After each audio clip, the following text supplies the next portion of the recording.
Good evening बच्चों। तो हम लोग अभी प्रायिकता पढ़ रहे हैं, ठीक है। प्रायिकता से संबंधित कई क्वेश्चन हम लोगों ने हल किए। इसमें से एक क्वेश्चन हमने देखिए लिया है जो इम्पोर्टेंट क्वेश्चन है ना। आपके बुक से है इम्पोर्टेंट क्वेश्चन।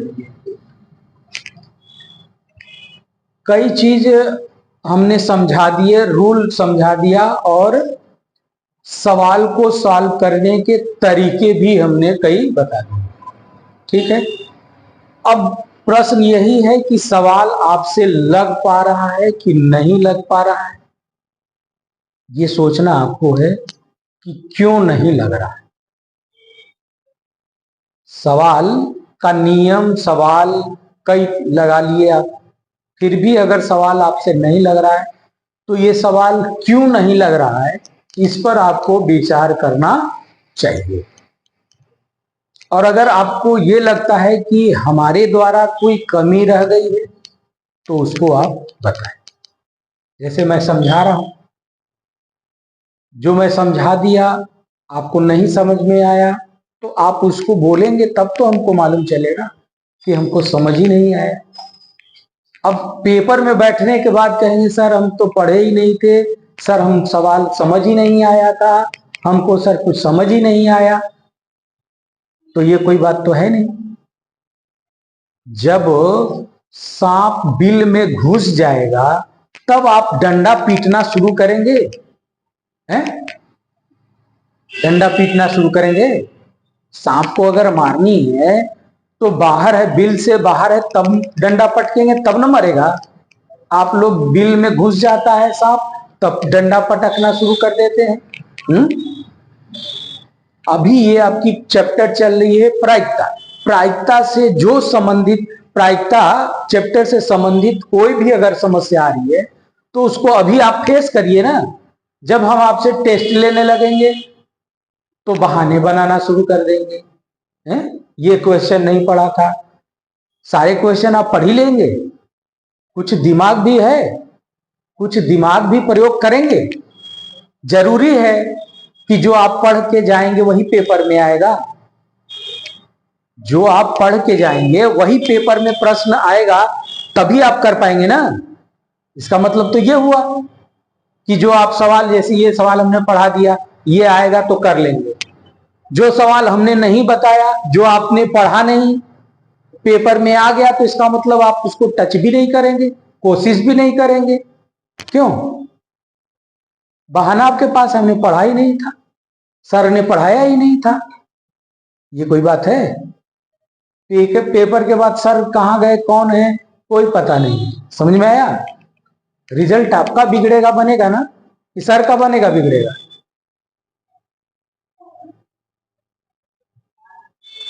तो जितनी समस्याएं हैं, जब तक चैप्टर चल रहा है उसके बीच आप पूछिए। नहीं जो समझ में आ रहा है, जो कठिनाई आ रही है, जो समस्या आ रही है, उसको आप रखिए।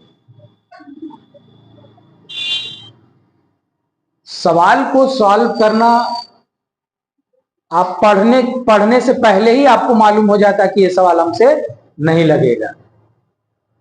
सवाल पढ़ने से पहले मालूम है कि हम घर से पढ़ के आए नहीं है, लगेगा ही नहीं।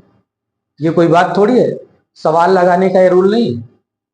सवाल आप पढ़िए, 2 बार पढ़िए, 3 बार पढ़िए, 4 बार पढ़िए, समझिए, नहीं समझ में आए फिर पढ़िए, तब जाके निर्णय कीजिए कि हमको आ रहा है कि नहीं आ रहा है। ठीक है? तो देखिए, एक पेटी में 90 डिस्क है। क्या है? पेटी है, और इस पेटी में इस प्रकार के 90 डिस्क हैं जिसपे संख्याएं अंकित हैं। क्या अंकित है? संख्याएं अंकित हैं 1 से लेकर 90 तक। तो इन डिस्क पर अंकित संख्याएं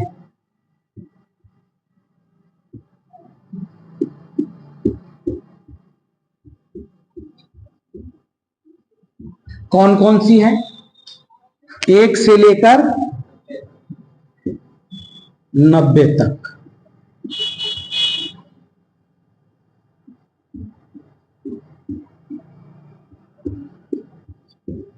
अपनी कॉपी में 1 से लेकर 90 तक सारी एक संख्याएं लिख लीजिए।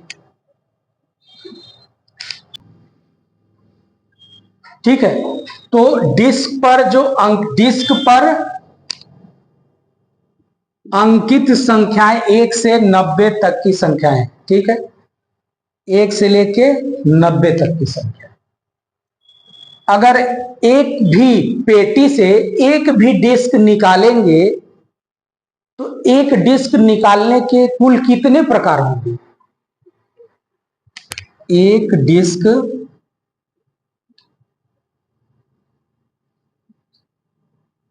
निकालने के कुल प्रकार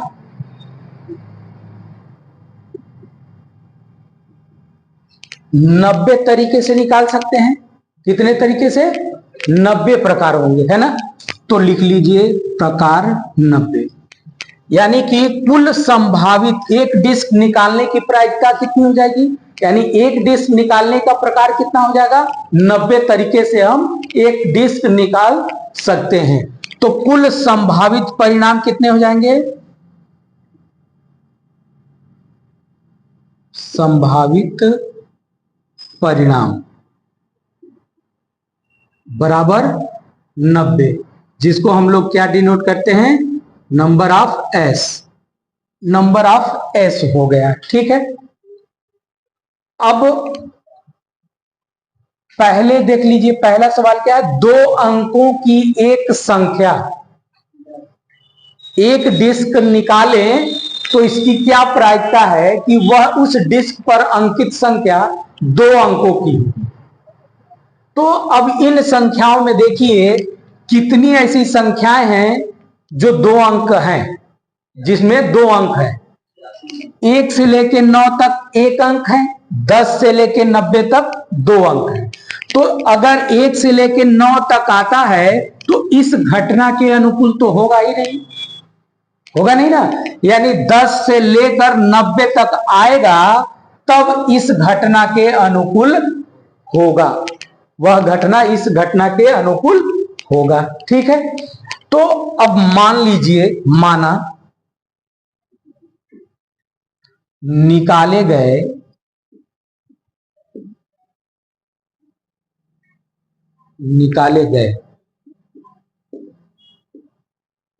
डिस्क पर 2 अंक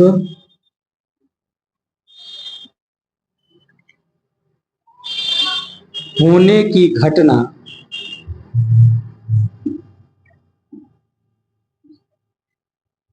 बराबर ई है। हम इस घटना को एक डिस्क निकालें तो उस डिस्क पर 2 अंक अंकित होने की घटना को हमने मान लिया कि ई है। अब ई के अनुकूल संभावित परिणाम कितने हैं? मतलब ये 9 घटा दीजिए, कितना बच जाएगा? 90 में से 9 घटाइए, कितना बचा? 81।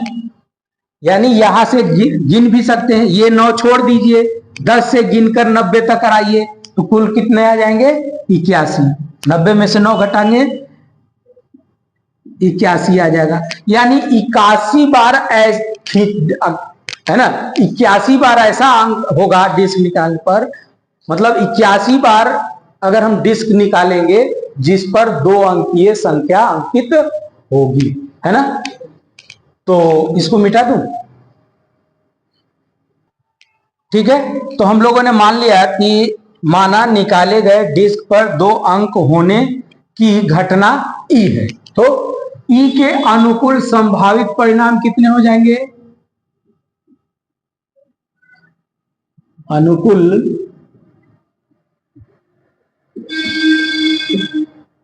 संभावित परिणाम। अभी आपने देखा कि 1 से 9 तक आएगा तो वो घटना के अनुकूल नहीं होगा, तो 90 में से बाकी शेष होगा, तो बाकी शेष 90 में से 9 घटा देंगे तो कितना आ जाएगा 81, है ना, 81। अब ये आपका क्या हो गया, नंबर ऑफ ई, क्या हो गया, नंबर ऑफ ई 81, है ना। तो पहला सवाल जो दिया है,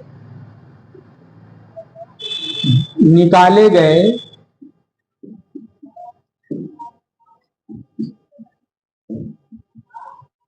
डिस्क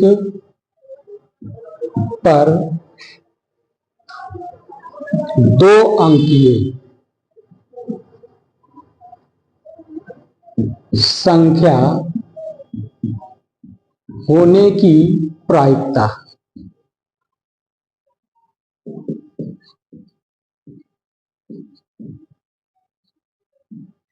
पी ऑफ ई मान लीजिए, या कई घटनाएं हैं तो E1 मान के चलिए, ठीक है, E1 मान लीजिए, पी ऑफ E1 ना। तो चूंकि पी ऑफ E1 बराबर नंबर ऑफ E1 बटे नंबर ऑफ एस हो जाएगा। इसमें वैल्यू रख दीजिए, हल करिए तो आ जाएगा। इसको मिटा दूं तो नंबर ऑफ E1 कितना है 81, नंबर ऑफ एस कितना है 90। इसको काट दीजिए, 9 से 9 9 81, 9 10 में 90, 9 बटे 10। यानी कि निकाले गए डिस्क पर 2 अंकीय संख्या होने की प्रायिकता कितनी होगी 9 बटे 10। ठीक है, तो इसको कॉपी करिए।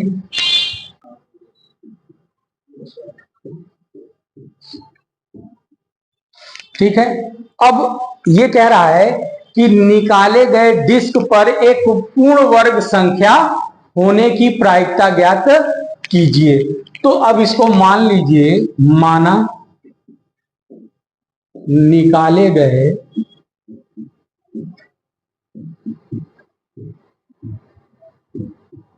डिस्क पर पूर्ण वर्ग होने की घटना E2 है। ठीक है, मान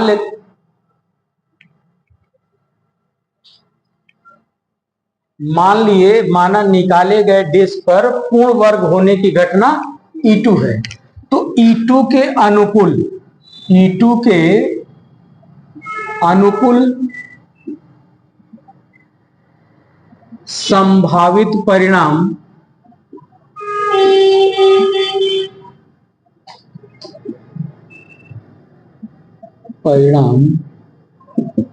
अब इसमें से कौन कौन होंगे पूर्ण वर्ग। अब ये पूरी संख्या हमने आपको लिखा है ना। अगर आप इस नहीं लिखेंगे तो 1 से 90 तक दिमाग में ही सोचना पड़ेगा ना, कि कोई छूट भी सकता है? कोई संख्या छूट भी सकती है, लेकिन लिखने के बाद तो छूटने का चांस नहीं है ना। तो पूर्ण वर्ग कौन कौन है, 1 2 है, 2 पूर्ण वर्ग संख्या है, 2 पूर्ण वर्ग संख्या है, 4 9 16 25 36 49 64 81 100। तो 100 इसके बीच नहीं आ रहा है ना। अब इसके 81 और 90 के बीच में कोई पूर्ण वर्ग संख्या है नहीं, है ना। तो ये इतने सारे हमारे पूर्ण वर्ग संख्या हैं। इनमें से अगर कोई एक संख्या आती है तो हमारा इस घटना के अनुकूल होगी। ठीक है, तो अब ये हमारा क्या आ गया, गिन के बताइए, 1 2 3 4 5 6 7 8 9 ना। तो ये हो गया नंबर ऑफ E2। E2 के अनुकूल कुल संभावित परिणाम कितने हो जाएंगे 9। अब हम प्रायिकता ज्ञात करेंगे, इसलिए निकाले गए या पूर्ण वर्ग होने की एक पूर्ण वर्ग संख्या होने की प्रायिकता।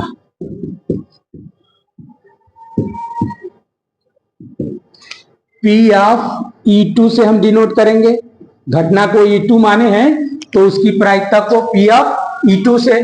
तो चूंकि P of E2 is equal to क्या होता है, नंबर ऑफ E2 बटे नंबर ऑफ S, कितना आएगा 9/90। ठीक है, काट दीजिए 1/10, ये आपका आंसर होगा। ठीक है, तीसरा क्या है, 5 से विभाज्य संख्या ना, 5 से विभाज्य संख्या होने की प्रायिकता हमको ज्ञात करनी है। ठीक है, अब 5 से विभाज्य होने वाले आप 1 से लेकर 90 तक के कौन कौन सी संख्या है वो पहले हम चुनेंगे, लेकिन पहले हम लिख लेते हैं। क्या लिखेंगे, माना निकाले गए डिस्क पर 5 से विभाज्य संख्या होने की घटना बराबर E3 है ना। तो E3 के अनुकूल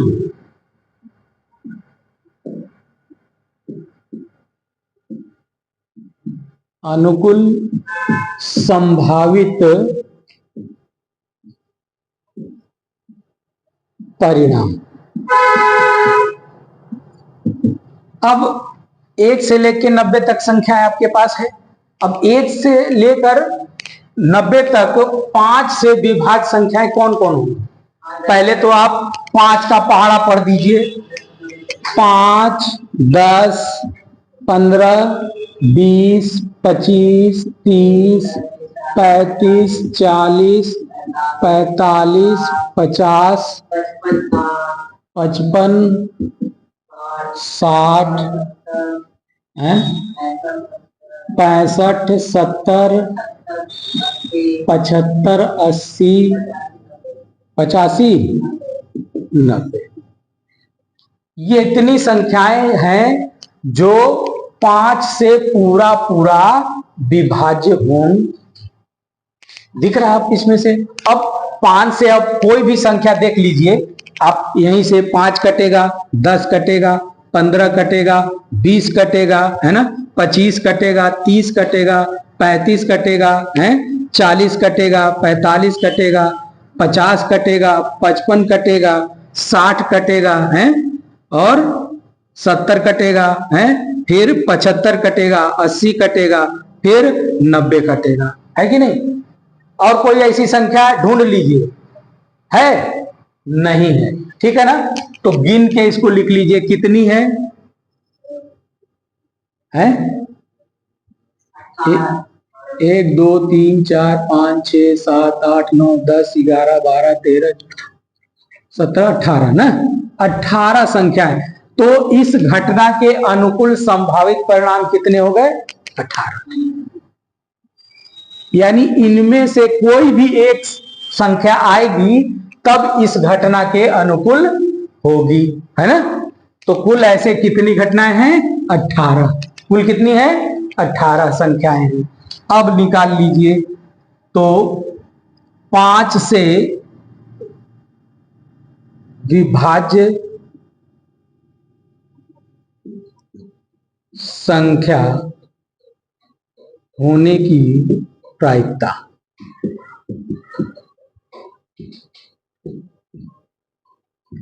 P ऑफ,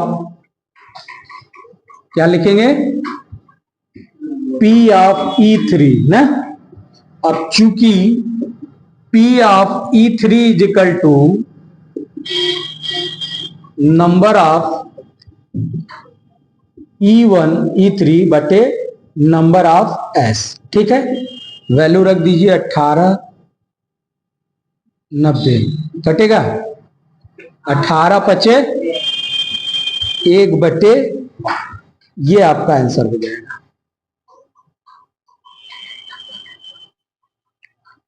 ये जब आएगा 6 नंबर में या 8 नंबर में, तो आप शॉर्टकट मार के आप कुछ नहीं कर पाएंगे। ठीक है, कॉपी कर लीजिए।